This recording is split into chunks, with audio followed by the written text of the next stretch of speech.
Bien, on va commencer. Tout le monde est là? Xavier?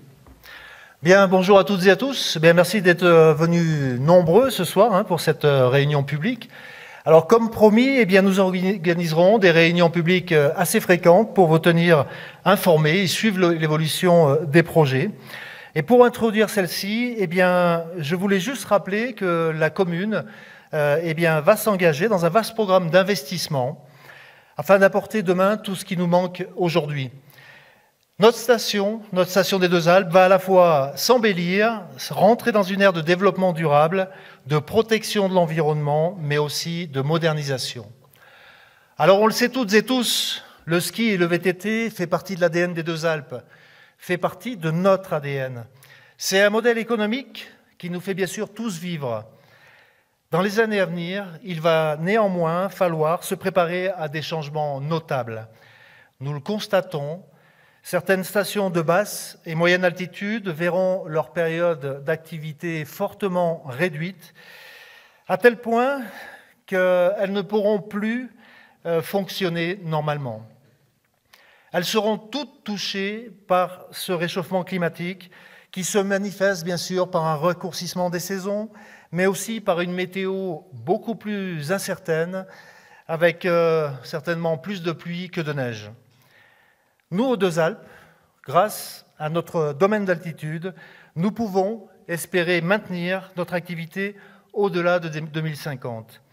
Le risque, en revanche, est de devoir gérer un afflux massif de skieurs et bien sûr de voitures qui ne pourraient plus se rendre dans les stations moins enneigées pour pratiquer leur sport favori. L'enjeu est important, mesdames et messieurs. L'enjeu est de préparer une transition. C'est un choix difficile, mais un choix responsable. Après un an d'exercice, l'équipe et moi-même avons réalisé des projets importants pour notre avenir, avec comme par exemple l'achat de la piscine patinoire aux Deux Alpes et des terrains appartenant à la société Deux Alpes Loisirs. Tout cela grâce à un protocole qui a été conclu en décembre 2023. Je rappellerai que si nous n'avions pas conclu ce protocole à l'époque, eh bien, cette belle gare du Gentil 3S, qui est implantée en centre de station, eh bien, serait à l'arrêt total, parce que cette gare était implantée sur un terrain en bien propre à la société Deux Alpes Loisirs. Nous avons aussi acheté un terrain, le terrain des Glaciers, pour éviter une nouvelle énième résidence de tourisme. Nous avons fait le choix d'y créer un parking de 300 places, et ce parking nous permettra aussi, eh bien, certainement l'été, grâce à cette surface importante, eh bien, d'imaginer et d'organiser des manifestations comme par exemple, pourquoi pas, des vides-greniers géants ou des manifestations en tout genre ou bien d'autres, bien évidemment. Nous sommes aussi sur une création de société d'économie mixte, une SEM.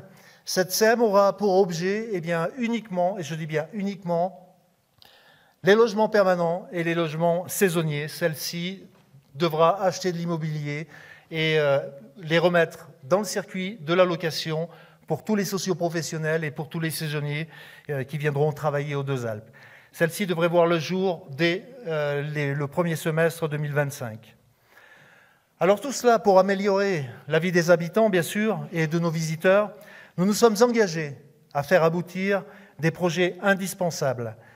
La réorganisation de l'avenue de la Muselle, les projets, l'avenue de la Muselle bien sûr, et ses stationnements, la création d'un parking nouveau dans les années à venir, eh bien, font partie de tout cela.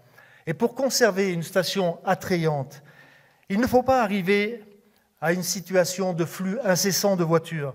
Il faut supprimer cette image de parking géant avec des voitures garées dans tous les sens. Notre objectif est clair. Il est d'améliorer ce cadre de vie. Nous sommes tous profondément attachés à cela.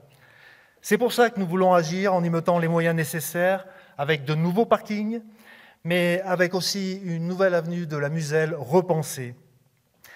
Tout cela avec des transports urbains aussi adaptés à la mobilité, et Xavier nous fera un petit exposé tout à l'heure sur cette situation. Donc des transports urbains adaptés à la mobilité qui nous encourageront, et bien sûr qui nous encourageront à les prendre, car cela nous permettra aussi de diminuer tous ces courts trajets en voiture. Mais bien sûr, il faut que ce soit des navettes adaptées aux circonstances avec des fréquences importantes. Et on fera un point juste après tout à l'heure. Alors, mesdames et messieurs, oui, c'est un changement. Oui, nos habitudes vont devoir être modifiées. Mais tout cela, pourquoi nous le faisons? Eh bien, tout cela, c'est pour se mobiliser pour les générations futures. Vos élus ne veulent pas rester immobiles face au réchauffement climatique et face à la recherche, bien sûr que là aussi on y est, face à la recherche de nouvelles recettes pour financer tous ces projets, car il faut anticiper nos besoins et nos besoins sont grands. Nous resterons tous, toutes et tous, actifs jusqu'au bout. Mon discours va être très très court, mesdames et messieurs, puisque l'objectif est quand même de vous présenter les projets et puis après, par la suite, vous parler des transports touristiques, mais aussi d'engager la conversation et de répondre à vos questions, certainement sur l'ensemble des sujets que nous aurons parcourus. Peut-être revenir aussi, si vous le souhaitez, sur les stationnements payants, refaire le point avec vous et nous serons prêts à répondre à vos questions. D'ailleurs, notre cabinet, qui est juste à ma gauche, sera prêt à répondre à toutes vos interrogations. Il nous présentera, et nous représenterons, si vous le voulez, eh bien, leur étude.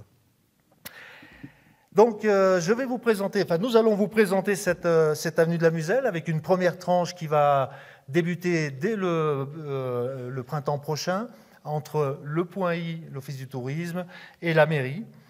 Nous voulions vous présenter, vous proposer un aménagement, on voulait le partager avec vous. Et puis ensuite, comme je le disais, eh bien, Xavier, tu nous feras un petit point sur les transports touristiques et ensuite on passera aux questions-réponses. Voilà, mesdames et messieurs, on passe tout de suite dans le vif du sujet. Si on veut mettre... c'est toi qui as la télécommande, Jean-David? Il me semble, ou il me semble-t-il, c'est toi qui le passe? Allez, pour la première, alors, on va parler de loi. Pourquoi de loi? Parce qu'il y a des lois, en fait, qui nous imposent certaines choses et qui nous demandent eh bien, de les réaliser. Bon, on a un petit peu de retard aujourd'hui. C'est une loi qui a été, si ma mémoire est bonne, de 2019, Jean-David, voilà, qui nous impose certaines choses. Et il y a 4 grands axes sur cette loi que Jean-David va nous très brièvement nous expliquer. Tu dois avoir un micro juste là, cher ami. Oui. Bonsoir à tous, merci Monsieur le maire. Donc la loi d'orientation des mobilités, c'est une loi qui est, comme l'a indiqué Monsieur le maire, qui date de 2019 et qui a un calendrier de mise en application qui est assez long. Il y a une mise en œuvre avec des objectifs qui sont mis en œuvre qui doivent être mis en œuvre par les collectivités à partir de 2025, un second jalon en 2027 et un dernier jalon en 2032. Ce qui nous intéresse, c'est principalement 3 points dans le cadre de cette loi et des aménagements et des projets qui sont portés par l'équipe municipale aujourd'hui. Principalement, le premier sur lequel vous avez été nombreux à réagir, c'est la mise en place d'une politique tarifaire et de la gestion, dynamique de stationnement. Donc c'est une prérogative de la loi. Donc chaque collectivité doit se saisir maintenant de son aménagement urbain et mettre en œuvre cette politique tarifaire de stationnement de manière à permettre une rotation des véhicules et un meilleur usage de l'espace public. Il va en lien avec un deuxième point qui est la rationalisation de l'espace public et une approche qui consiste à limiter les véhicules sur l'espace public. Donc d'abord, il y a la mise en place de la politique tarifaire et ensuite, on essaye de réduire le nombre de places de stationnement. C'est un peu ça que nous dit la loi sur le domaine public. Donc ça va être une deuxième étape à laquelle il va falloir que les services de la commune s'attellent parce que dans les faits, ça veut dire que si on enlève des places sur le domaine public, il faut bien trouver un endroit où les mettre, et les mettre avec une certaine logique, et faire preuve d'ingénierie et d'intelligence pour les stocker ailleurs. Et le dernier point, c'est un point là aussi qui va vous être présenté ce soir, c'est la mise en place et le renforcement de ce qu'on appelle la technologie. C'est la mise en place de la technologie. C'est la mise en place de la mobilité douce. Donc c'est le renforcement de tous les modes alternatifs à la voiture. Donc c'est bien le texte qui le précise. Donc quand on est sur des modes alternatifs à la voiture et qu'on pense grande ville, on se dit tram, train, piéton, vélo. Et quand on est ici sur une commune support de station de ski, on pense navette, on pense piéton, vélo, mais aussi transport par câble. Donc c'est ce périmètre-là que nous définit la voie. Et pour revenir aux 4 grands axes qu'a évoqué Monsieur le maire dans son préambule, donc les concepts, c'est de dire on améliore les transports au quotidien. Donc ça va être l'objet de la présentation de ce soir. On fait une transition vers une mobilité plus durable en essayant de faire en sorte que les mentalités changent. Alors c'est un concept qui est assez difficile à mettre en œuvre. C'est la conduite du changement qui devient un sujet qui est travaillé par de nombreux bureaux d'études et qui essaye de faire en sorte que les transitions se fassent de la manière la plus douce possible. Et on a aussi un sujet de gouvernance et de financement. Là, je reviens sur le calendrier que je vous évoquais juste avant, avec les jalons 2025, 2027, 2032. Et pour l'avoir vécu par ailleurs dans d'autres collectivités, en fait, le cadre réglementaire, il nous dit on vous incite à faire ça. En général, il y a plusieurs étapes quand le législateur met en place des lois. Il y a une première phase où il dit on vous incite à faire et en fait je fais en sorte de vous subventionner si vous vous inscrivez dans cette démarche-là. Après, il y a une deuxième phase qui dit vu que vous l'avez fait, je vais vous accompagner sur le fonctionnement. Et il y a une troisième phase où c'est en fait vous avez loupé le coche, vous avez plus de subventions et plus d'aide au fonctionnement. Donc on arrive là à un tournant, c'est-à-dire qu'on arrive à pas loin de 2025. Les projets pour une collectivité, ils devraient déjà être engagés. On a un peu de retard, on essaye de le rattraper pour pouvoir bénéficier des subventions pour accompagner les projets. Et le dernier, c'est l'innovation, et c'est aussi ce que l'on va vous présenter ce soir. Donc l'innovation, elle passe par l'ingénierie juridique et financière et technique. Là, pour le coup, on est vraiment dans le cadre de l'ingénierie administrative et juridique, avec la mise en place d'un contrat de délégation de service public pour le transport sur la commune.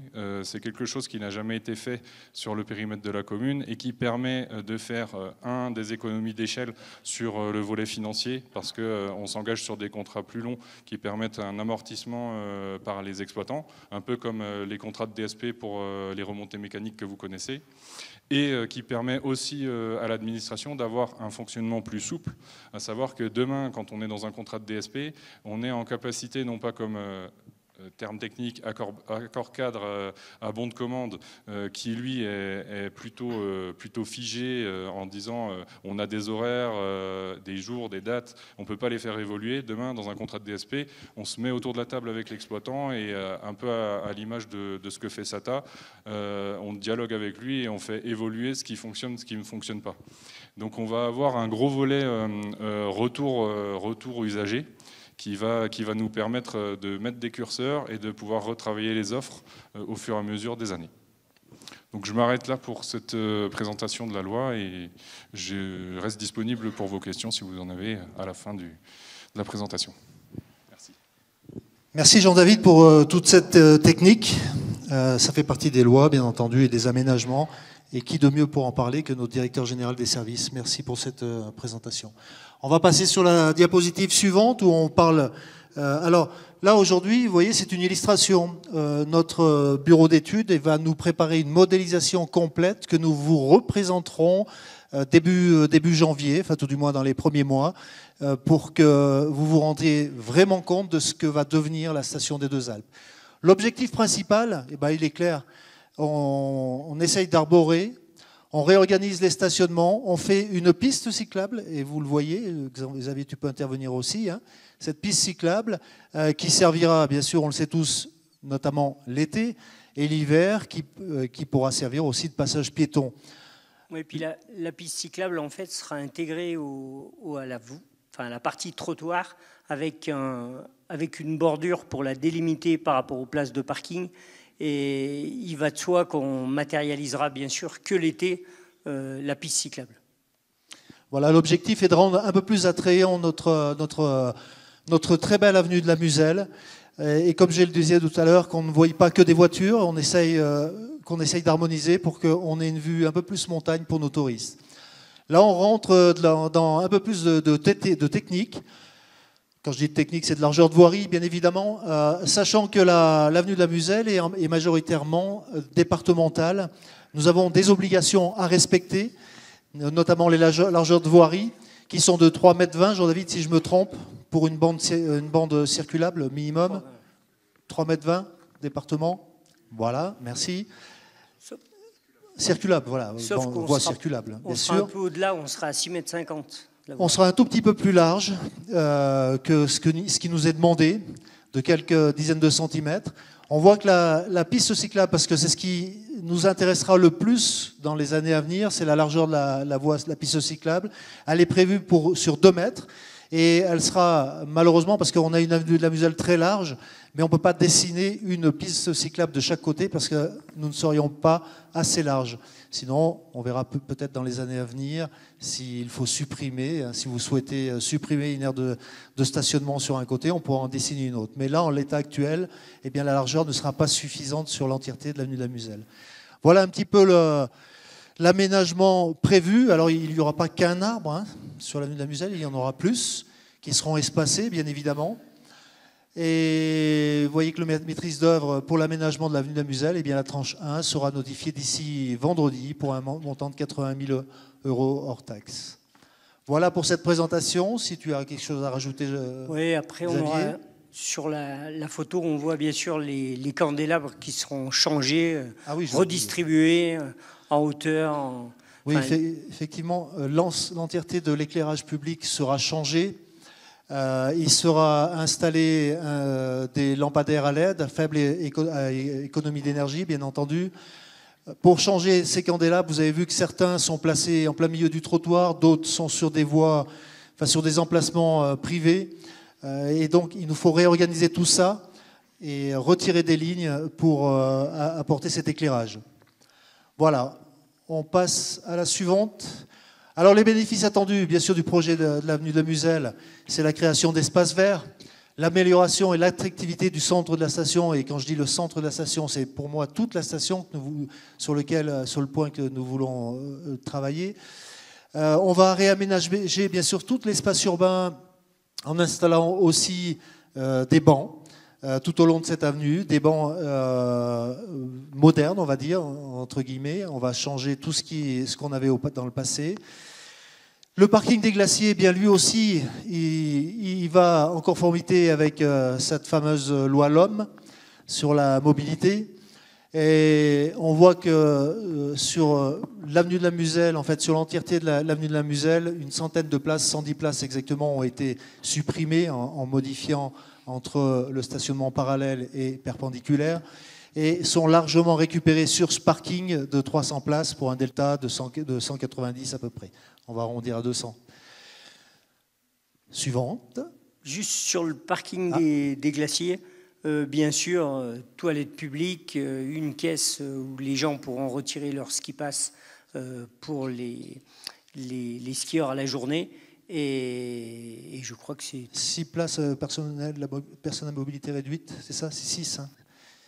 Et alors bien sûr qu'il y aura une barrière de protection tout autour pour pas que les voitures risquent de tomber en dessous. Voilà. Alors tout cela, on lance... pourquoi on affiche ce parking des glaciers? Tout simplement parce que vous avions promis de faire une consultation ou un référendum, si vous le souhaitez, sur ce futur emplacement de parking. Nous avons, dans notre contrat d'engagement avec la population, souhaité faire un parking pour 2028. 2028, ça veut dire réalisation faite, c'est-à-dire place disponible, les voitures se garent. Et donc, cette consultation va vous permettre, on la lancera en 2025, pour vous permettre, vous aussi, de choisir quel emplacement serait le plus judicieux. Et aussi, quelle capacité on pourra mettre sur ce parking. Puisque, on le voit, si on revient sur le parking des glaciers, on pourrait faire au total 800 places. Si on se met sur le parking de Côte-Brune, c'est 300 places. On pourrait pas aller au-delà sur cet endroit. Mais peut-être que, comme tu le disais Xavier, dans les années à venir, eh bien, ou tout du moins après la première situation hivernale face au stationnement, eh bien, on s'apercevra peut-être qu'il n'y a pas besoin de faire 800 places et que 300 places suffiront pour l'avenir. Mais ça sera un bilan en fin de saison prochaine qui nous permettra de déterminer ça et nous vous transmettrons toutes les informations pour que vous puissiez, vous, choisir en connaissance de cause quel parking on ferait en premier. Voilà. Donc 2025, on va dire mi-2025, Jean-David, ça serait bien. Juillet-août, ça mobiliserait le plus de monde. Certainement, on va dire au mois d'août, on organise cette consultation.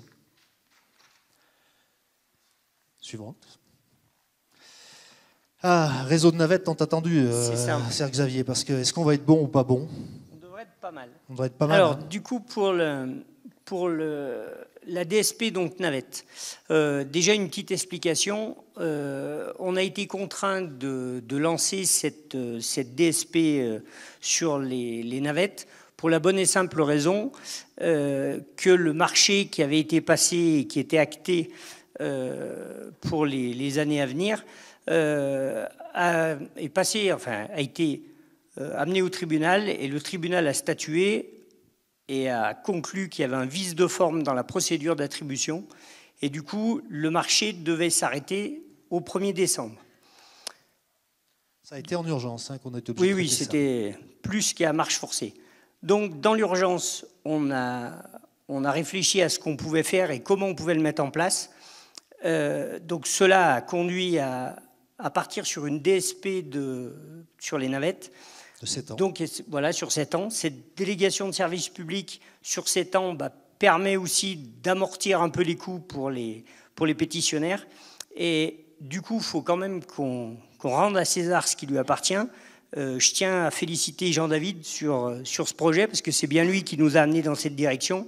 Et vous allez voir que l'offre est bien supérieure à, je dirais même à nos espérances.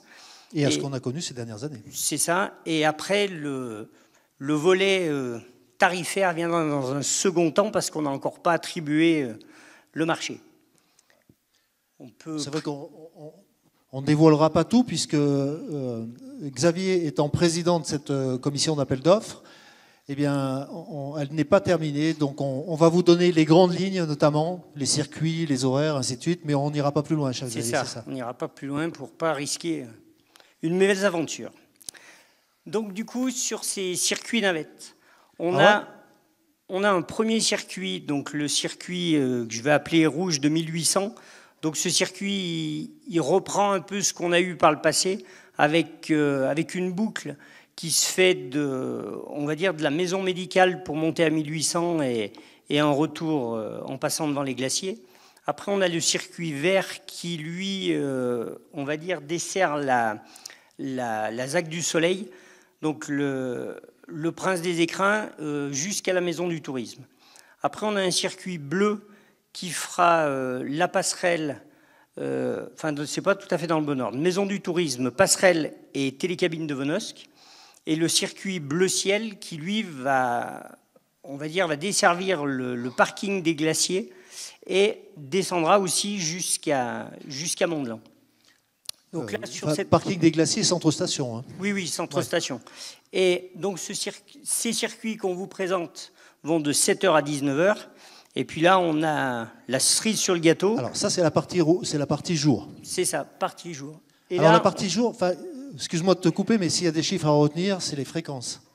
Oui, alors la fréquence qui nous est présentée aujourd'hui est de 12 minutes. Alors après, vous voyez, entre le parking des glaciers et la maison du tourisme, on a un chevauchement des différents circuits. Et ce chevauchement va permettre d'avoir une récurrence des navettes aux alentours, on va dire, de 3 minutes. Donc ça veut dire que les problématiques qu'on avait sur la Muselle avec des temps d'attente interminables, là, cette fois-ci, ils seront résolus. Et je pense tout particulièrement à la résidence des glaciers qui, je pense à Jean-Marie, ça devrait être pas mal. Alors, on peut noter quand même que sur le circuit rouge ou sur le circuit vert de la zone du Soleil, ce seront des fréquences maximum toutes les 12 minutes. Comparé à avant c'était minimum 30 minutes et voire 45. N'est-ce pas, Jean-David ? Et sur le centre de station, comme tu l'as dit, et ça on peut le relever, c'est toutes les 3 minutes. 3 minutes entre le point I et le télécabine de Venosque. C'est quand même pas mal, ça va faire beaucoup de bus, mais des bus qui seront bien évidemment cadencés par une organisation comme ça se fait en ville. Oui, on va être un peu tatillon. Télécabine de Venosque, on va dire plus près de 3 à 4 minutes, mais ce sera quand même déjà bien plus rapide que précédemment. Donc on peut passer sur le circuit de nuit. Donc là, c'est ce que je disais, c'est la cerise sur le gâteau quand même, parce qu'un circuit de navette pour aller jusqu'à 23h, on en rêvait, on l'a fait. Donc ça, c'est plutôt pas mal. Donc là, on a un circuit rouge, même chose, le même circuit qu'en journée. Alors, il est un petit peu rallongé parce qu'il vient jusqu'à la maison du tourisme. Le circuit vert est identique. Et alors après, le circuit bleu ciel qui, lui, part de la maison du tourisme. Et celui-là, l'avantage, c'est qu'il va descendre jusqu'à Mont-de-Lan. Alors, les horaires, on va encore pouvoir travailler un petit peu dessus, mais la dernière rotation pour descendre à Mont-de-Lan partira normalement de la maison du tourisme à 23h. Donc, il y a un service de nuit pour descendre à Mont-de-Lan. Donc là, c'est quand même une belle avancée. Après, on va repasser quand même, alors là, ce ne sera pas sur cette présentation, mais on va repasser sur les navettes récurrentes entre Venosque et le giratoire de Mont-de-Lan. On aura pareil 3 navettes qui vont faire 3 rotations le matin, 3 rotations l'après-midi, avec des horaires qui seront, on va dire, adaptés déjà pour les salariés de SATA. Et après, un horaire qui sera quand même plus adapté s'il y a des vacanciers sur Mont-de-Lan pour leur permettre d'accéder, tant que la télécabine n'est pas encore arrivée à Mont-de-Lan, pour accéder au plateau. Tu parles du circuit bleu, là, oui, qui part du parking des glaciers. Alors, maison du tourisme, voilà. Il récupère les glaciers, il descend au giratoire de voilà. Comme tu avais dit Venosque avant, je me suis dit, tiens... Alors, Venosque, je vais y venir. Là, maintenant, Venosque, on a... Alors, en complément, de Bourdoisan, on va aussi faire matcher la navette avec la navette Comcom qui ramasse la vallée du Ferrand et sûrement celle qui viendra aussi du Fresnay, avec une dépose, on va dire, au giratoire de Mont-de-Lan, et on reprendra pour les amener sur le plateau. L'objectif aujourd'hui, c'est, comme tu l'as dit Xavier, c'est avec la vallée du Ferrand, avec Besse, Misouin, Clavant et même le Fresnay, c'est d'avoir un partenariat au niveau des transports publics. En fait, le Fresnay d'Oisan comme la vallée du Ferrand vont mettre une petite navette pour le personnel, pour de les emmener jusqu'au barrage du Chambon, ou jusqu'à Mont-de-Lan, certainement. Alors, on verra. Oui, barrage du Chambon, ils mutualiseront leur navette, et il n'y en a qu'une seule qui montera jusqu'à Mont-de-Lan. Ouais. Voilà. Tout cela, après, non pas pour prendre le télésiège, bien sûr, on aura, puisque le télésiège est amené à être changé dans les années à venir, d'ailleurs c'est prévu pour 2026, qui est une période très, très proche. L'objectif est de ramener par la suite tout le monde à ce télécabine pour rejoindre la station des Deux Alpes, tous les travailleurs. Voilà. Et puis du coup, maintenant, la partie Venosque. Donc là, même chose, on aura une navette qui partira de Lalo et qui ramènera les touristes ou les travailleurs jusqu'aux télécabines de Venosque. Après, l'autre navette partira des Ougiers et ramènera jusqu'aux télécabines. La même chose, on va faire combiner les horaires avec la navette de la Comcom qui part de Bourdoisan et qui revient jusqu'à Venosque. Et on verra où se fait la reprise et la recharge. Ça, ce sont en fait des prévisions, c'est ce que l'on souhaite mettre. Alors bien sûr, ça ne sera pas effectif au 1er décembre, mais il y a une vraie démarche sur la mobilité douce qui se crée en Oisan aujourd'hui.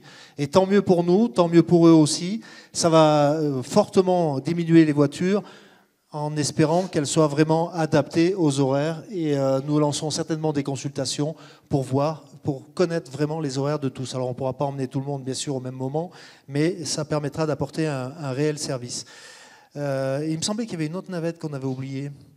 Mais si, parce qu'on prévoit aussi, alors bien évidemment, là je me projette un petit peu plus loin, 2026, construction du télécabine entre Mont-de-Lan Village et la station des Deux Alpes. L'objectif, après, une fois qu'on a un télécabine, c'est de voir avec notre exploitant pour l'ouvrir un peu plus tôt, fermer un peu plus tard, ce qui nous permettrait de supprimer la navette entre Mont-de-Lan et la station des Deux Alpes, mais la compenser par une petite navette, un petit véhicule de 20 places qui ferait, eh bien, quant à lui, des rotations sur les villages des Travers, mais aussi sur Cuculé, où là, on est en train de travailler sur ce schéma-là pour se dire, bon, dès qu'on a le télécabine, il y a un appareil qui va être extraordinaire pour les villages pour monter aux Deux Alpes. Donc à nous de le compenser par une mobilité entre tous nos petits villages qui sont éparpillés, où on ne peut pas mettre des gros véhicules, c'est pour ça que je parlais d'un petit bus de 20 places, et qu'on puisse mailler vraiment ce schéma de transport global sur l'ensemble de la commune et même sur les communes voisines.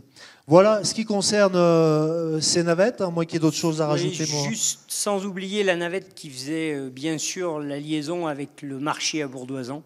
Ah oui. Et celle-là, bien sûr qu'elle a intégré dans ce marché-là. Rien n'est supprimé, c'est toutes des choses en plus. Bien, Moi, je pense que pour ne pas être trop long dans toutes ces présentations dans tout ce que nous vous avons présenté, l'objectif, comme je vous le disais, c'est de refaire une réunion publique en ayant des éléments beaucoup plus concrets sur la vision de ce que va être la station demain. C'est ce qui est le plus important. Et maintenant, l'objectif est aussi de participer avec vous et de nous poser vos questions sur ce qu'on a vu, bien évidemment, mais aussi sur toutes les autres questions que vous souhaitez aborder. Profitez-en, nous avons des professionnels avec nous qui pourront s'exprimer et pour vous expliquer comment ont été menées toutes ces études. Y a-t-il le carton bleu? Petit cube. Le carton bleu en mousse, voilà. Allez, y a-t-il des questions, mesdames et messieurs, sur tout ça? Oui.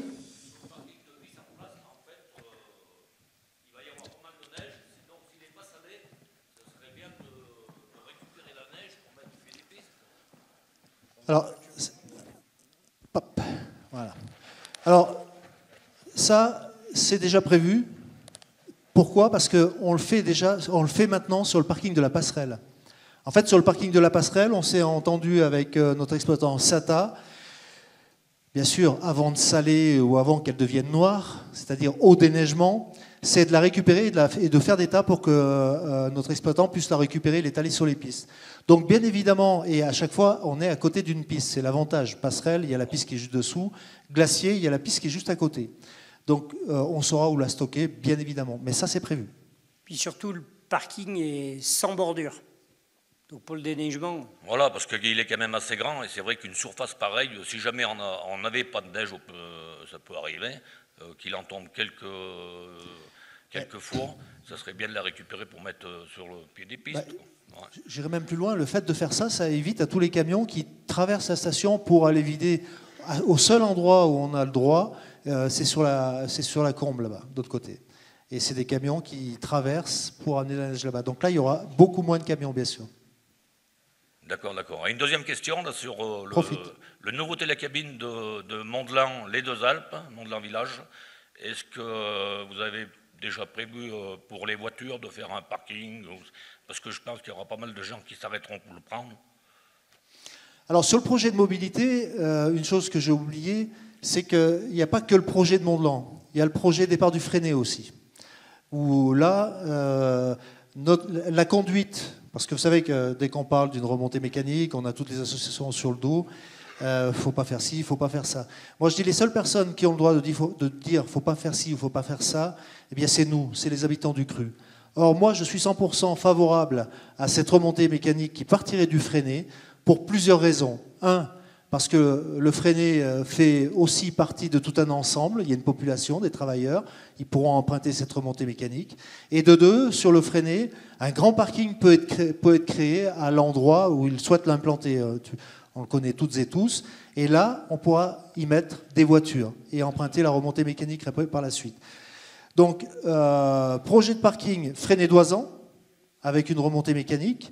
Ensuite, sur Mont-de-Lan, nous sommes en train de réfléchir, mais ça, il faut qu'on en parle à notre délégataire pour voir ce qu'on peut imaginer dans la future gare du télécabine. En clair, je ne veux pas trop m'avancer, mais on a envie de participer et les aider en faisant un parking dessous, par exemple, pourquoi pas. Mais c'est qu'une réflexion. Et en fait, le télécabine du Fresnay, il y aurait une gare intermédiaire à Mondelan, non? Ou s'il va directement aux Deux Alpes? Pardon? Le télécabine qui partirait du Fresnay. Non, il y a une rupture de charge, mais tu restes dans la cabine. En clair, ça fait un peu comme le 3S, hein, tu as la cabine qui avance, elle ralentit, soit tu sors parce que tu descends à Mondelan, soit tu restes dedans et ça repart. Mais ça change de câble, ce n'est pas un câble unique. Ce sera de toute façon une gare commune et sûrement 2 appareils distincts. Voilà. Oui, mais en fait, il s'arrêterait à Mondelan ou s'il irait jusqu'aux Deux Alpes, c'était la cabine qui partirait du Fresnay? Il y aura une gare commune qui permettra de passer de l'un à l'autre, peut-être sans changer, enfin sans descendre de la cabine. Ça, c'est à étudier, on n'est encore pas jusque-là. Mais c'est sûr que ce sera 2 appareils distincts. D'accord, d'accord. Mais il y aurait une intermédiaire au village Mondelan. Ah oui, bien sûr. Ah oui, c'est pas direct du Fresnay aux Deux Alpes. Hein. D'accord, d'accord. Non. Ce qui est prévu dans la délégation de service public, et ça c'est important de le dire, c'est une remontée mécanique au départ de Mondelan Village pour aller aux Deux Alpes. Voilà. Le Fresnay, c'est autre chose. C'est un programme de la commune et de la communauté de communes et aussi de la commune des Deux Alpes pour l'implantation de cette remontée mécanique-là. Ça n'a rien à voir avec la délégation de service public. Hein. C'est-à-dire que 2026, le télécabine de Mondelan sera fait. Et peut-être que c'est quelques temps après ou quelques années après que la remontée mécanique du Fresnay sera faite. Hein. Voilà. Très bien, je vous remercie. Merci. Votre voisin à côté? Oui, je voulais juste vous poser la question. Parking payant, c'est bien. En plus, c'est un petit peu... vous voulez vous rapprocher de la normalisation des stations de Savoie et autres, mais est-ce que vous craignez pas que tous les gens des hameaux de la commune ou hameaux avoisinants ne viennent plus sur la station des Deux Alpes parce que il faudra payer le parking. En plus, vous avez exposé 3 zones de parking. On prend un abonnement. Par contre, est-ce que ce n'est pas à moi de vous rappeler que si on prend un abonnement, on doit avoir un résultat de place? Est-ce que vous garantissez, lorsqu'on a pris un abonnement, est-ce que vous garantissez qu'on puisse avoir une place sur cet emplacement, sur cette zone? Alors ça, peut-être vous allez demander derrière à vos spécialistes. Non, je vais répondre moi. Non, mais parce que... C'est bon, je peux répondre? Aujourd'hui, on est un peu outré. Alors, c'est pas très grave. Je pense que il y a un commerce au Fresnay qui pourra se développer. Il y en a peut-être un autre à Maisouin qui pourrait rester ouvert à l'année.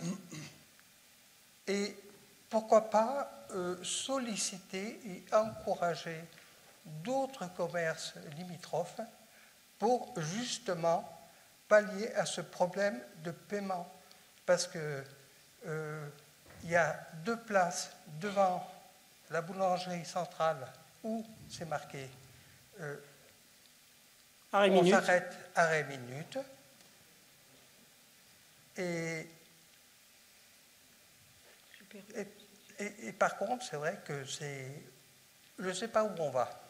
Et en plus... Bien, moi je sais où on va. Non. Je vais juste l'expliquer. Non, parce qu'il y a beaucoup de questions, je préfère les suivre et répondre au fur et à mesure. Oui. Par rapport à ta première question, est-ce qu'on aura, si on paye 150 € d'abonnement, est-ce qu'on sera sûr d'avoir une place? Est-ce qu'on est sûr aujourd'hui d'avoir une place? Non, c'est gratuit, aujourd'hui on est sûr. Demain, moi je suis persuadé que nous aurons des places.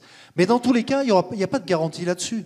Enfin, on peut regarder de partout, dans les autres stations, mais aussi dans les villes, quand on prend un abonnement, eh bien je peux vous dire qu'on n'a pas une place de garantie sur la voie publique. Sinon, ça s'appellerait une location à l'année d'un emplacement. avec un panneau marqué privé. Et ça ne marche pas comme ça. Je n'ai rien inventé, hein, si le cabinet Indigo veut le confirmer aussi par rapport à ça, qu'il n'hésite pas. Hein.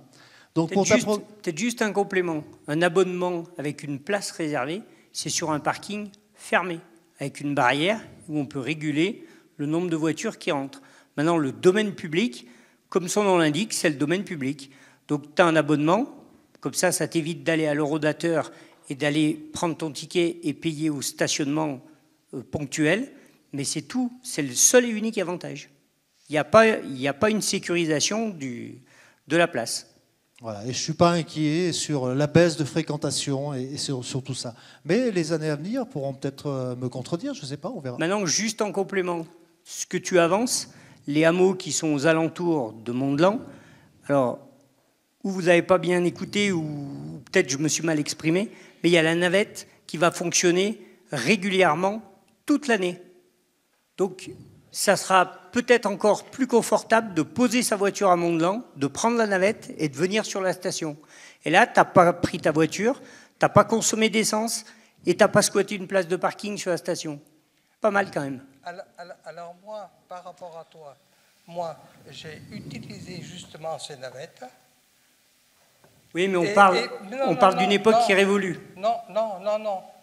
Moi, j'ai utilisé ces navettes. Je sais que c'est très difficile de les utiliser. J'arrivais même à prendre le télésiège qui était plus rapide que ces navettes, parce qu'avec les fréquences et les machins. Donc, finalement, quand tu me parles de navettes, c'est que tu ne les as jamais prises. Donc, on en reparle. Avec le nouveau circuit, on en reparle et on fait le bilan. Et je suis sûr que tu laisses ta voiture à Mont-de-Lan. Merci Jean-Jacques. Une question suivante, allez-y. Monsieur, il faut me redonner le... Si quelqu'un peut me récupérer le... Jusque là-haut, je lance non. Je suis capable, hein. Alors, c'est pas tout à fait là, mais c'est à l'opposé. Alors, attention de ne pas le lancer. Non, c'est monsieur qui était là. Où c'est qu'il est? Bon, ben, c'est monsieur qui était là. Oui, excusez-moi. Allez-y. Monsieur qui était là en blanc, je ne sais pas où il est passé, le ballon carré. J'ai juste une question à poser, après je vous passe. Bon, honneur aux dames. À propos de la mobilité piétonne, je voudrais savoir quel projet vous avez envisagé pour améliorer les trottoirs tout le long de l'avenue de la Muselle, c'est-à-dire au moins jusqu'au nouveau parking de 300 places, de chaque côté qui monte vers le centre. Alors, déjà par rapport au trottoir qu'il y a sur l'avenue de la Muselle. Sur l'avenue de la Muselle, depuis le temps, c'est vrai que les pavés ont bougé, il y a des endroits où il y a des trous, et ainsi de suite. Et tout cela est malgré tout, il y a des grandes parties à refaire, même si on touchait à rien. On serait obligé de les refaire, une partie de les refaire. Mais néanmoins, ne serait-ce que pour l'éclairage public qui devra être positionné, on refait tout l'ensemble. Attention, on n'élargit pas les trottoirs. On crée une piste cyclable de l'autre côté. Forcément, elle sera à la même hauteur que ce trottoir, mais on ne les élargit pas. Ensuite, pour rejoindre le fameux parking des glaciers, eh bien, tout le long, vous avez vu qu'à l'époque, c'est moi qui l'ai créé, parce que je ne sais pas si on se rappelle bien, à l'époque, toute la descente entre le point I et les glaciers et la résidence des glaciers, c'était toutes des voitures garées en perpendiculaire. C'est-à-dire que les voitures étaient protégées et les piétons marchaient au milieu de la route à cette époque-là. Nous, on a tout fait mettre en parallèle à cet endroit-là et on a fait une voie piétonne que l'on pourra bien sûr améliorer. On ne va pas tout faire tout de suite, mais oui, bien sûr, l'objectif est d'améliorer tout ce cheminement, toute cette mobilité. Et même pour aller un peu plus loin, ce sera la mobilité entre le parking des glaciers et le parking de la passerelle juste en dessous qui va être repensé. Monsieur. Attention. Ça peut être dangereux. Je reste caché. Tu te caches, toi, hein? Oui. Bonsoir, monsieur. Bonsoir, monsieur. Voilà. Donc, moi, je suis propriétaire à 1800. Et je me pose des questions sur l'état du passage et des parkings, hein, puisque c'est public. Est-ce qu'il ne serait pas judicieux, dans un premier temps, avant de demander de l'argent aux gens pour participer, est-ce qu'il ne serait pas judicieux que vous nous présentiez un projet nous signifiant que vous allez refaire l'étanchéité de la promenade à 1800, d'accord, pour éviter qu'on ait des infiltrations qui nous pourrissent complètement notre parking, Et voilà, ça c'est important. Donc nous, enfin moi personnellement, je ne sais pas les autres, mais je ne suis pas contre le fait de payer, mais pour des résultats. Et là, vous voulez nous faire payer un impôt sur l'impôt sans nous apporter de modification ou d'amélioration sur cet espace qui est 1800. Voilà, donc on a du mal à comprendre qu'à 1800, vous fassiez ça, quoi. On avait une piscine, on l'a plus, on est d'accord. À 1800, on n'a plus rien, plus que nos yeux pour pleurer, quoi. Voilà, alors donc, c'est la question que je veux vous poser aujourd'hui, savoir ce que vous faites de notre argent, hein, et nous présenter des projets pour nous dire, ça va coûter tant pour refaire tout l'enrobage de la promenade, ça va coûter tant pour faire toute l'étanchéité des parkings. Après, quand nous, on est informés sur le coût, on va dire, on paye, mais la mairie nous a présenté un projet. Ça, c'est un vrai projet. Alors qu'aujourd'hui, vous nous demandez de payer sans nous offrir aucun confort. Rien. Alors, ce que vous disiez tout à l'heure sur la voie publique, il est vrai qu'on n'a pas à avoir de place privilégiée. Ça, en ville, c'est la même chose. On a un abonnement, on trouve une place, on n'en trouve pas. C'est clair et net. Mais ce que je veux savoir, c'est l'état de ce passage que vous considérez comme un parking, l'état dans lequel il est aujourd'hui. C'est catastrophique. Alors, c'est catastrophique parce qu'il y a eu des photos il y a 2-3 ans sur des barres, des bouts de ferraille qui dépassent, tout trouillés, enfin voilà quoi. Et ça, il y a eu des informations passées à la mairie.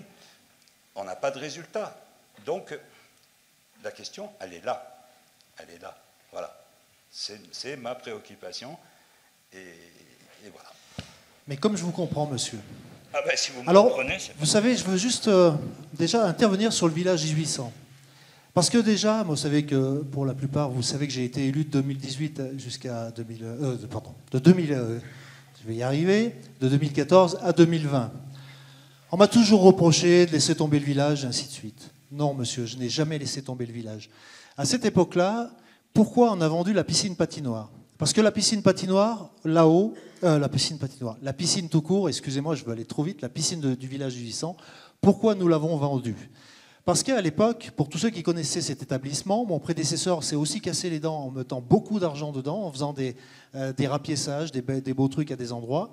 Mais néanmoins, cette piscine, elle était complètement obsolète et il fallait toute la refaire. Et avec les élus de l'époque, on avait lancé un peu quelques petites études pour la faire refaire. À cette époque-là, c'était un budget de entre 4 et 5 millions d'euros pour refaire à l'identique ce qu'il y avait, sans parler, sans rétablir, ou tout du moins les désordres des fuites qui passaient dans les tuyaux, parce que tout dessous la piscine, il y a des tuyaux qui passent, vous savez, qui rejoignent même le pluvial. On avait d'énormes problèmes aussi, justement, pour traiter pour traiter toutes ces eaux-là.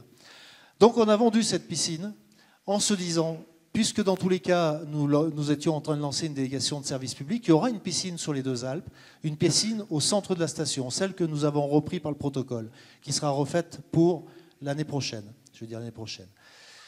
Et cet établissement a été vendu à l'époque à Bellambra, à l'opérateur Bellambra. C'est le seul qui ne nous en a pas proposé 1 euro, comme je l'ai vu sur les réseaux sociaux, mais 3 millions d'euros. Il a racheté ça à la collectivité à l'époque, 3 millions d'euros. Ça nous a permis de réinvestir sur d'autres choses et de lancer des programmes. Malheureusement, ils ont été écourtés, puisqu'en 2020, je suis reparti. Néanmoins, non, mais laissez-moi terminer, puis vous reviendrez. Néanmoins, aujourd'hui, on a repris un petit peu les rênes de ça sur le village 1800. On est en train de mettre 1 million d'euros sur 4 ans pour refaire les peintures, les luminaires. Je vais arriver à ça. Donc 1 million d'euros pour refaire les luminaires, la peinture, les ascenseurs, mais aussi toute la signalétique. La signalétique, ça fait un moment qu'on me reproche de ne pas le faire. Là, on le lance. En ce qui concerne les étanchéités de dalles, des dalles, des programmes sont lancés et ce sont des tranches qui sont refaites au fur et à mesure. de tout refaire d'un bloc, et Jean-David, tu me le confirmes, tout refaire d'un bloc, ça coûterait des millions. Donc on y va progressivement, et ce village se refera une beauté. Nous avons lancé, Jean-David, il y a combien de temps? Voilà, nous avons lancé il y a 6 mois un diagnostic structure. Parce que ma crainte, pour moi, on le sait tous, que ces bâtiments comme ça, avec des gros parkings dessous, qui forment des grosses résidences, on avait peur qu'il y ait des désordres sur les structures. Or, cette étude, et elle peut être consultée en mairie si vous le souhaitez, cette étude ne nous relève que quelques désagréments, comment on peut dire ça, aucun désordre structurel. Il y a des endroits à refaire où on voit des ferrailles, là, vous savez, parce que j'y suis allé, hein, malheureusement, on dit que j'y vais jamais, mais j'y vais. Sur des piliers, il y a des ferrailles qui dépassent, c'est un peu rouillé tout ça. Donc c'est ça les désordres structurels qu'il faut que l'on refasse, et un programme est en place à partir de l'année prochaine pour ces désordres-là. Voilà. C'est tout ce que je peux vous répondre, mais dans tous les cas, eh bien, il y aura un programme d'investissement et de remise à plat de tous ces désordres-là. Mais il faut du temps. Alors, moi, je reviens à... Vous m'entendez? Ouais. Bellambra, ok. 3 millions d'euros. Est-ce que vous avez fait quelque chose sur 1800 avec ces 3 millions d'euros? Sur 1800, peut-être pas avec ces 3 millions d'euros, monsieur. À l'époque, le budget de la commune de Mont-de-Lan était de 13 millions. Non, on était en commune de Mont-de-Lan. On n'a rien vu de Bellambra. Ils ont construit. Ils avaient obligation, normalement, de créer des parkings dans leur construction. Zéro. Très peu. Pas proportionnellement à ce qu'on leur avait demandé. Donc, si vous voulez, je crois que là, Les places de parking, quand même, parce que c'est un sujet un peu récurrent à 1800, les places de parking de Bellambra, elles sont à la place près, on va dire, en adéquation avec le PLU. Donc il y a un moment donné, on ne peut pas leur tordre le bras plus que de nécessaire. Donc il y a le nombre de places de parking adéquates pour leur établissement. Après, les désordres dont vous parlez, on est déjà en train de se pencher dessus pour essayer de les améliorer et du moins de les effacer. Mais je vous rejoins, monsieur. Je comprends. C'est de l'hôtellerie et les lois n'imposent pas autant de places qu'il le faudrait. Si c'était que nous, on aurait aimé imposer 100, 200 places de plus. Mais en l'occurrence, c'est pas comme ça dans tout ça. Mais je voulais juste en revenir à ces places de stationnement sur le village 1800. Aujourd'hui, pour eux, c'est facile. Leurs places sont payantes et en dessous, c'est gratuit. Donc qu'est-ce qu'ils font? Ils vont se garer tous en dessous. Demain, ça sera payant. S'ils veulent se garer, ça sera payant. Donc ils vont encourager, ça va être encouragé pour se garer dans les places de Bellambra. Parce que dans le parking de Bellambra, il reste souvent des places. Mais c'est trop facile, ils vont se mettre ailleurs, sur le domaine public. Mais je comprends. Et d'ailleurs, je suis allé avec le responsable des services techniques l'autre fois. On va regarder pour essayer de faire des mini-parkings là-haut, sur ce secteur. Il y a des endroits qui se prêtent à ça et on va essayer de faire quelques poches supplémentaires. Alors, vous m'entendez? Oui, oui. Alors, 1 million d'euros. Vous venez de citer 1 million d'euros pour passer un coup de badigeon, en fin de compte. Non, monsieur, vous n'avez pas entendu. Il y a les peintures des garages qui sont refaites. C'est quoi les peintures des garages? Tout ce qui est en dessous. On est d'accord? Oui. Mais ça sert à quoi? Ah ben si vous voulez, on ne le fait pas. Hein. Mais non, mais c'est absurde. Il faut commencer par le commencement. On a des infiltrations. On va mettre de la peinture. Les infiltrations, elles vont continuer. Non, mais on a quand même des techniciens. On peut leur faire confiance qui réfléchissent. Il y a un bureau d'études qui est en train de bosser. On va commencer par colmater les brèches, puis après on va peindre, puis après on va mettre le bon panneau qui va bien, on va mettre ce qui fonctionne. On n'est pas parti pour faire un cache-misère et puis se dire... Non mais, laissez-moi juste finir. Non, mais je vous laisse pas finir. Mais si, non, parce que si on fait un cache-misère, le million, c'est comme si on l'avait brûlé, et on est loin de brûler l'argent public. Donc ce que je vous dis, on va commencer par colmater ces brèches. Quand ces brèches seront colmatées, si on peut faire que 50 mètres, on aura fait 50 mètres, mais il sera fait à neuf, repeint, avec les bonnes indications et tout ce qui va bien. Alors, il y a combien d'années qu'il a été repeint? Non, la question, elle est là. Depuis des années, il n'y a eu que du barbouillage de fait là-haut. Okay. Donc là, on ne va pas faire... Il y a même longtemps que ça... Non, mais c'est ça, il y a des années, il n'y a rien de fait. Oui, mais ce n'est pas ce qui va être fait. Bon, Mais écoutez, on va essayer de faire notre maximum, monsieur, mais vous avez raison, il faut d'abord faire la toiture avant On de en faire parle dessous, derrière. je peux vous comprendre. Commençons par le commencement. Et on va payer un impôt sur l'impôt. Non, c'est pas un impôt sur l'impôt, monsieur. Si, c'est un impôt sur l'impôt. Je suis désolé, monsieur. On paye déjà. Moi, si je veux, je paye pas d'abonnement. J'ai un parking privé chez moi, monsieur. D'accord. Laissez-moi parler. Après, il y a des résidences, il y a de nombreuses résidences qui ont des parkings privés. Ils vont pas s'embêter à prendre un abonnement. Le problème, il n'est pas là. Le problème, il n'est pas là, monsieur. Le problème, il est que vous faites payer un impôt sur l'impôt. Pourquoi? Parce que ça fait 20 ans que je suis sur 18 ans, 20 ans, 22 ans, peu importe. Et j'ai toujours payé mes impôts. Moi aussi. Alors, si on avait fait si on avait commencé à l'envers, on n'aurait pas mis en route l'étude de structure pour savoir, parce qu'on est comme vous quand même, on est un peu inquiet sur le village 1800, en disant, est-ce que ces fers qui sont en train de rouiller, c'est la structure elle-même du bâtiment, ou est-ce que c'est juste des bétons, des armatures de surface? Ils nous ont rassurés en disant que c'était que des armatures de surface, donc maintenant, il va falloir faire une reprise pour cacher ces armatures et peindre. Mais on fera l'inverse, on fera d'abord la peinture et après les armatures. Non, mais... Bon. Enfin, bref. Question de toute façon, c'est des réponses de politique. C'est ça. Non, moi, monsieur, je ne suis pas venu faire de la politique. Si demain, n'hésitez pas à monter des listes. Si demain vous jugez que ce qu'on fait n'est pas bien, eh bien, vous pouvez changer en 2026, voter pour ceux qui voudront revenir en arrière. C'est tout ce que je peux vous dire. Mais on fait notre maximum, monsieur. Moi, je vous le garantis. 2014 à 2020, on avait déjà fait toute une étanchéité sur une... Alors, je ne vais pas vous dire quelle dalle, je ne me rappelle plus, mais peut-être que mon ancien adjoint qui est là, juste devant moi, pourra me le rappeler. On avait fait toute une étanchéité à cet endroit-là. C'était un programme qu'on avait prévu. On va le continuer, on va le poursuivre. Maintenant, il faut du temps, la commune est grande, il y a 28 hameaux sur la commune quand même. Madame, pardon. Voilà, bon, moi je ne veux pas vous attaquer. Hein, non, mais ce n'est pas des attaques. Effectivement, vous n'êtes pas en place depuis autant d'années que ça. Personnellement, moi je suis propriétaire mais non résidente, puisque malheureusement je suis partie de la région, mais depuis 1983. À l'époque, il y a plein de bâtiments qui ont été construits avec un nombre de places qui n'est pas suffisant par rapport au nombre d'appartements. En particulier, moi je suis en bout de station, je n'ai pas attendu les histoires de mobilité, moi toutes mes courses je les fais à pied, même si j'ai 71 ans.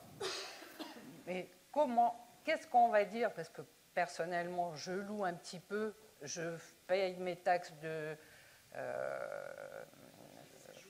les taxes de séjour, je fais donc travailler la commune, j'ai fait travailler aussi en y venant, en skiant, etc., et en continuant à venir avec mes petits-enfants. Mais on a juste à côté, par exemple, un chemin de randonnée qui démarre. On ne peut pas mettre de barrière puisqu'on est tout le long de la route. Comment on fait? Parce que les gens vont venir stationner sur nos parkings privés. Et d'autre part, comme on n'en a pas assez, comment ça fonctionne? Qu'est-ce qu'on peut dire à nos futurs locataires qui ont loué même avant que ça soit décidé, là, cette histoire de stationnement? Qu'est-ce qu'il faut leur dire? Je ne suis pas la seule, moi, je fais partie un petit peu du conseil syndical, donc j'en profite parce que je suis arrivée hier, j'en profite pour venir, pour me renseigner aussi pour les autres personnes de l'immeuble, pour savoir comment on va faire. J'ai vu qu'on pouvait payer à la semaine, mais bon, comme vous dites, ça n'engage à rien. Vous allez payer un stationnement, mais bon, votre place, si éventuellement vous avez besoin de partir quand même plus loin que Bourdoisan ou je ne sais quoi, par exemple, j'ai de la famille sur Grenoble, quand je vais revenir, ma place, elle sera prise. Pareil pour mes locataires. Donc, comment ça fonctionne exactement? Alors, on comprend tous ces problèmes. Il y a des résidences, il y a certaines résidences où il leur manque de places de parking. Il y en a certaines autres qui n'en ont pas du tout, comme le village 1800 par exemple. Vous savez, cette mise en place va nous permettre aussi, parce que j'en connais certaines, où tous leurs locataires se garent sur la voie publique, Mais par contre, il n'y a personne sur leur parking. Donc demain, ça va redégager certaines places. Je ne veux pas citer de résidence. C'est pas le cas, par exemple. Pardon? C'est pas le cas, par exemple, là où je suis. Excusez-moi, je n'ai pas compris. Ah non, mais je ne parlais pas pour vous. Je parle de certaines résidences que je connais. Je ne veux pas citer de nom parce que je les connais très bien. Entre parenthèses, déjà, par exemple, la rue, elle est très en pente. Eh ben, faudra penser à bien nous la déneiger, parce que ce qui n'est pas le cas.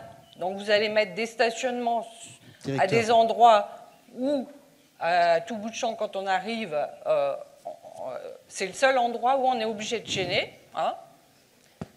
Mais vous allez nous demander de payer 80 ou 100 € à la semaine. Donc, pour nos futurs locataires, j'ai bien peur. Moi, j'en ai certains qui reviennent depuis au moins 3 ou 4 ans, si ce n'est plus. Certains même ne viennent pas pendant un certain temps, puis ils me recontactent 20 ans après. Qu'est-ce qu'on va leur dire? Vous ne croyez pas qu'ils vont partir ailleurs après? Ailleurs, c'est pareil, non. Parce qu'on a déjà, pour l'instant, on n'a pas de patinoire, on n'a pas de piscine, c'est pas encore de mal à veille. L'été, il y a eu des années où on n'avait même pas une piscine tout le mois de juillet. Donc, je trouve que la station... La piscine patinoire, madame, ça va venir et je vous le garantis. Oui, faut pas être pressé. Hein. Non, à qui la faute? Moi, je veux bien. À qui la faute? Non, mais madame, juste pour clôturer avec votre problème, ne pensez pas qu'on fasse tout ça pour embêter les gens. Simplement, on veut certainement aussi redonner de l'air, une bouffée d'air à nos deux Alpes. Mince, je vais parler comme ça. Ça fait 40 ans, madame, laissez-moi finir, s'il vous plaît. Madame, ça fait 40 ans qu'on... On y va à pied. Je vous en félicite. Pour dire on marche. Je vous en félicite. Eh ben, mais bon, qu'est-ce voilà. qu'on fait? On arrive avec les valises pour pouvoir ne serait-ce que décharger. Voilà. Et puis mais je comprends tout ça, madame. On va avoir des situations des fois un peu compliquées. Ah oui. On essayera de trouver des solutions. Dans tous les cas, si on ne passe pas par ces méthodes-là, demain, rien ne changera et toutes les voitures seront comme avant. On se plaindra que les voitures roulent vite, que c'est une station bagnole et on continuera dans cette mouvance-là. Non, madame, il faut changer les choses. Mais je ne dis pas qu'on travaillera sur le privé, mais on travaillera sur d'autres solutions. Vous allez pouvoir, dans les années à venir, laissez-moi finir, madame, vous allez pouvoir, dans les années à venir, certainement louer des places de parking. Je parle louer des places de parking dans des parkings fermés. Imaginons demain... On fait, allez, le parking des glaciers, 800 places. On va faire comme on fera à Venosque. Toutes les résidences privées qui n'auront pas d'emplacement, on pourra louer dans les parkings fermés uniquement, puisque c'est du domaine privé de la commune. Eh bien, on pourra louer des places à l'année, exactement comme on le fait aujourd'hui dans le bâtiment à l'entrée de la station, où les 13 places que la collectivité a repris avec ce bâtiment-là, eh bien, on les loue à des privés. Et cette année, en attendant, qu'est-ce qu'on dit à nos locataires? Pardon? Jusqu'à la délibération, oui, c'était normal. Demain, ça sera le même prix, 460 €. C'est normal. Oui. Non, c'est pour l'année. Le parking de Venosque, non, c'est un parking couvert. Il a mis un sacré coup d'augmentation. Hein. Pardon? Que le problème, c'est que vous mettez la charrue avant les bœufs. Hein. Excusez-moi, il y a un parking de 300 places à l'autre bout de la station quand vous êtes côté Venosque. Hein. Non, mais là, on mélange un peu tout. Le parking... Non, si. Laissez-moi juste parler 2 secondes. 2 secondes, je vous écoute depuis tout à l'heure, je n'ai pas dit un mot.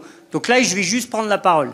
Le parking des glaciers, il a été fait pour les gens qui viennent à la semaine. Ça va leur coûter, laissez-moi finir, ça va leur coûter 40 € la semaine.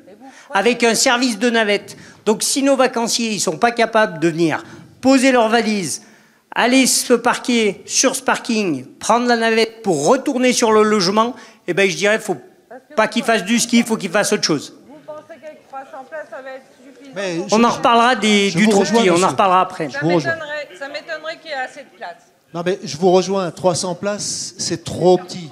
Mais on a déjà fait 300 places, c'est déjà pas mal.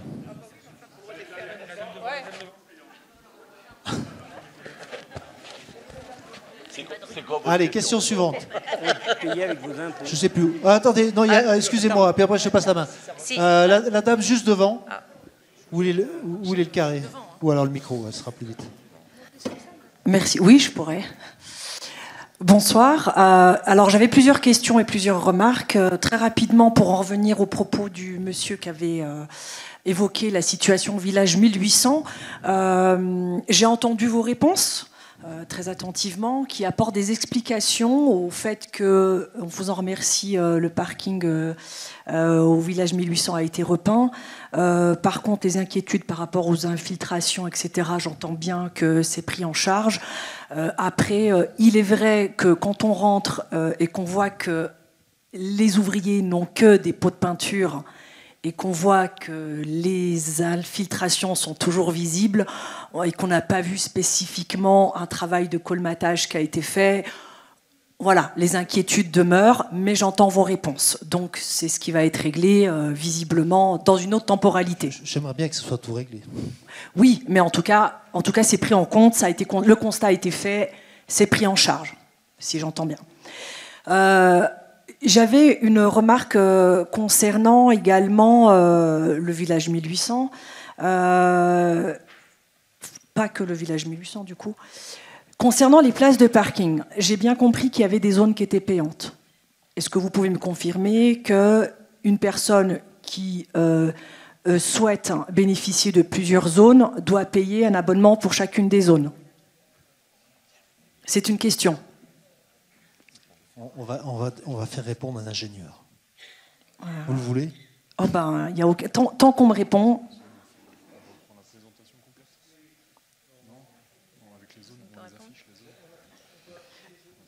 Donc voilà, c'est juste pour savoir, est-ce qu'un abonnement multizone est possible ou pas? Alors aujourd'hui, on va vous afficher... Il me semble que c'est non, mais je peux peut-être me tromper. Voilà, voilà. Donc en fait, c'est bon, je saurais réexpliquer. Après, c'est plutôt pour vous peut-être montrer les zones. En fait, il y a 3 zones. 3 zones et l'abonnement se fait sur une zone, sauf les personnels que vous avez dit, médico-sociaux, etc., qui peuvent bénéficier d'un accès gratuit à plusieurs zones. Et sur les deux. Et les professionnels. Et sur les 3 zones, 2 zones tarifaires, les ailes de station et le cœur station. Exactement. Donc pour moi, c'est clair. C'était juste pour pouvoir réexpliquer. Donc je voulais juste avoir une confirmation. Après, je pense qu'il y a des gens qui voudraient peut-être avoir le visuel. Non? Vous pouvez répéter la réponse? Alors, 3 zones de stationnement, vert, orange et bleu. C'est les 3 zones de stationnement. Donc j'ai zone 1, zone 2, zone 3. Et 2 typologies de tarifs différentes. Donc les ailes de station. En gros, je vous donne le prix usager sans l'abonnement. Hein. C'est 2 € de l'heure sur les ailes de station et 3 € de l'heure sur le cœur station. Donc les 2 zones violettes, la zone rouge, et après, une fois qu'on a pris l'abonnement, on est dans notre zone colorée, donc verte, orange ou bleue. Alors, je voulais juste, moi, pour poser ma vraie question, dorénavant, j'ai cru comprendre, à confirmer, que la vérification de l'abonnement se ferait via une plaque d'immatriculation qui serait donnée. Qu'en est-il des personnes qui viennent, qui sont propriétaires aux Alpes, mais qui sont sur des locations de voitures ou qui ont des transports... qui ont des transports... Je pose la problématique, qui vont venir avec des trains ou s'arranger entre amis pour venir, parce que habitant dans une grande ville et n'ayant pas forcément de véhicule ou faisant choix de... Qu'en est-il du coup d'une plaque d'immatriculation d'un propriétaire qui ne pourrait pas donner, puisqu'il viendrait avec un véhicule qui serait différent? Alors, Désolé pour cette question. Alors c'est bien parce qu'en France, on gère d'abord les cas particuliers et après on en fait un cadre général. En fait, le fonctionnement, il est un peu à l'inverse. Donc on a mis en place un cadre général qui prend en compte donc, le fait qu'un individu a un véhicule et qu'en gros, il a la possibilité de prendre son abonnement. Demain, ce qui va être possible et sur lequel on ne peut pas encore communiquer parce qu'on a encore un délai de confidentialité dû au code de la commande publique et aux consultations en cours pour l'installation des horodateurs. En fait, on peut imaginer traiter ces cas par cas avec un agent de police municipale qui sera disponible à partir du 4 novembre. Date à laquelle vous aurez mis à disposition un dépliant qui vous rappellera le champ des possibles offert par le stationnement payant, donc avec les tarifs, les zones qui seront disponibles à l'Office du tourisme, dans les mairies annexes, diffusées à l'ensemble de la population. Et après, bien sûr, quand vous êtes sur un cas particulier, parce que vous êtes dans un cas particulier, il y a certainement d'autres personnes dans la salle qui sont dans des cas particuliers différents. L'objet, c'est qu'on les traite avec des humains. On n'est pas des robots, on comprend qu'il y a des problématiques et elles se gèrent dans toutes les villes. Et on fera en sorte de les gérer de la même manière, avec peut-être, si je vous donne un concept, vous êtes sans véhicule, mais vous privilégiez des véhicules de location, vous souhaitez prendre un abonnement, demain on passe par l'intermédiaire d'une application, l'application elle demande de recenser la plaque d'immatriculation, et peut-être qu'avec un code d'accès, vous arriverez à être identifié en tant que vous nominativement, et vous pourrez ajouter une plaque d'immatriculation, ensuite la supprimer, en mettre une autre quand vous avez un autre véhicule de location. C'est une piste que je Ce qui lance permettrait à des personnes, dans une Voilà. logique inclusive, ce qui permettrait à des personnes de mobilité réduite de pouvoir être accompagnées par des véhicules à disposition. Je glisse cette notion d'inclusivité. Voilà. Et juste pour répondre, parce que j'ai entendu, c'est très compliqué. En fait, c'est bien pour ça qu'on a une personne dédiée à la mairie qui sera là pour vous accompagner dans ces démarches-là, parce que je sais que tout le monde n'est pas familiarisé avec l'utilisation des applications, et le concept sera d'être accompagné par cette personne-là qui gère toutes les demandes spécifiques ou particulières.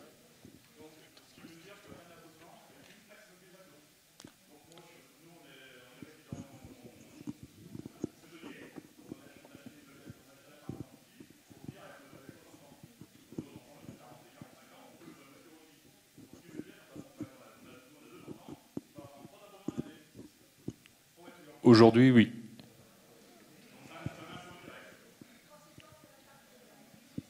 Ça, c'est pas moi qui réponds.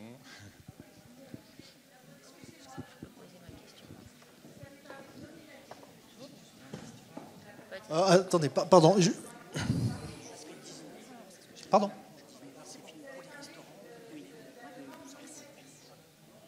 Plaque d'immatriculation, madame. Par plaque d'immatriculation. Oui, non, mais on essaye de travailler sur des solutions pour pouvoir demain y transformer presque en nominatif. C'est-à-dire que vous, par exemple, votre voiture est en panne, vous en prenez une autre. Il ne faut pas que vous soyez obligé de repayer un abonnement. Il faut que vous puissiez changer la plaque d'immatriculation sur le serveur de. Ah bah, c'est la plaque d'immatriculation. C'est pas la personne, c'est la plaque du véhicule. Ouais. Ouais. Alors, une plaque par abonnement. Oui, effectivement, il y aura, on va rencontrer de nouvelles situations, mais les équipes sont missionnées pour s'adapter. On va au fur et à mesure trouver des solutions. Mais je ne dis pas qu'on va répondre à 100% des besoins. Mais je parle pour le village 1800 là-bas. Je connais le problème de ce village 1800. On ne va pas refaire l'historique. Néanmoins, c'est vrai que sur ce secteur, il manque des parkings. Des petits parkings ou des grands, peu importe, mais il manque des parkings. Aujourd'hui, nous avons créé un parking de 300 places.